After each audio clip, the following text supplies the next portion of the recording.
বাংলাদেশের দিকে নজর রাখবো। বাংলাদেশে সংখ্যালঘুদের উপর হামলা অব্যাহত। ধর্মস্থানে হামলার কথা স্বীকার করেছে চট্টগ্রামের কোতোয়ালি থানার পুলিশ। দুপক্ষের সংঘর্ষে উত্তেজনা। চট্টগ্রামের হরিশচন্দ্র মুন্সেফ লেন এলাকার ঘটনা। বাংলাদেশের সংখ্যালঘুদের উপর হামলা অব্যাহত। বাংলাদেশের প্রাক্তন প্রধানমন্ত্রী শেখ হাসিনা দেশ ছাড়ার পর থেকেই বাংলাদেশের সংখ্যালঘুদের উপর একের পর এক হামলার ঘটনা সামনে আসছে।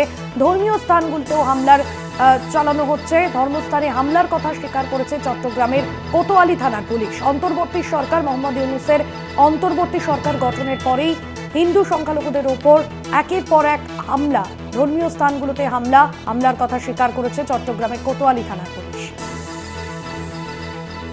পলিটিক্যাল এডিটর আশিস চট্টোপাধ্যায় রয়েছেন আমাদের সঙ্গে ফোন লাইনে। আশিস দা, আবারও হামলা চলেছে বাংলাদেশে বেশ কয়েকটি জায়গায়, কি পরিস্থিতি সেখানকার?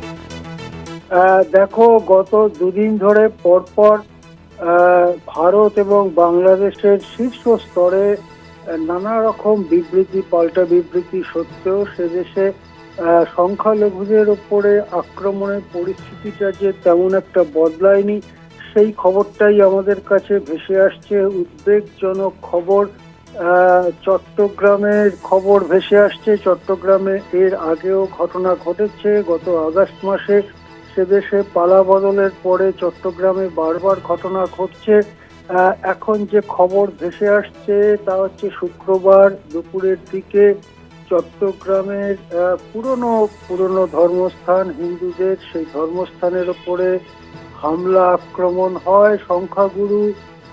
সেদেশের সংখ্যাগুরু মৌলবাদীরা এই আক্রমণ করে। তারা ইট পাটকেল এবং অন্যান্য হাতিয়ার নিয়ে এসেছিল।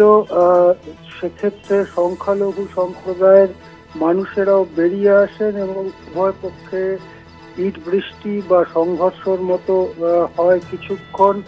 ধর্মস্থানগুলোর কিছুটা ক্ষতি হয়েছে বলে পুলিশ মেনেছে, যদিও পুলিশের বয়ান হচ্ছে ক্ষতি গুরুতর ধরনের নয়।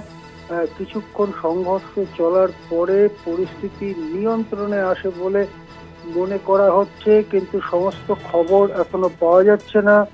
এক কথায় বলা যেতে পারে যে একটি হাঁড়ির ভাত কেমন হয়েছে বুঝতে যেমন একটি ভাত টিপলেই গোটা হাঁড়ির ভাত সম্পর্কে বুঝতে পারা যায়, এক্ষেত্রেও চট্টগ্রামের খবরটা আমাদের কাছে আসছে, হয়তো আরো খবর আসছে না।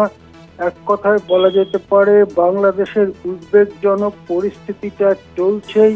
সে দেশের সংখ্যালঘু মানুষের জান মাল অর্থাৎ জীবন ও সম্পত্তি রক্ষার যে দায়িত্ব সে দেশের প্রশাসনের রয়েছে, তারা কতটা সে দায়িত্ব পালন করছেন সে বিষয়ে কিন্তু সন্দেহ থেকেই যাচ্ছে। ধন্যবাদ জানাবো আশিস দা আপনাকে। পলিটিক্যাল এডিটর আশিস চট্টোপাধ্যায় ছিলেন ফোন লাইনে। ধর্মস্থানে হামলার কথা স্বীকার করেছে সেখানকার পুলিশ, তবে দুপক্ষের সংঘর্ষে উত্তেজনা পরিস্থিতি তৈরি হলেও ফলে পুলিশের হস্তক্ষেপে পরিস্থিতি অনেকটাই নিয়ন্ত্রণে আসে।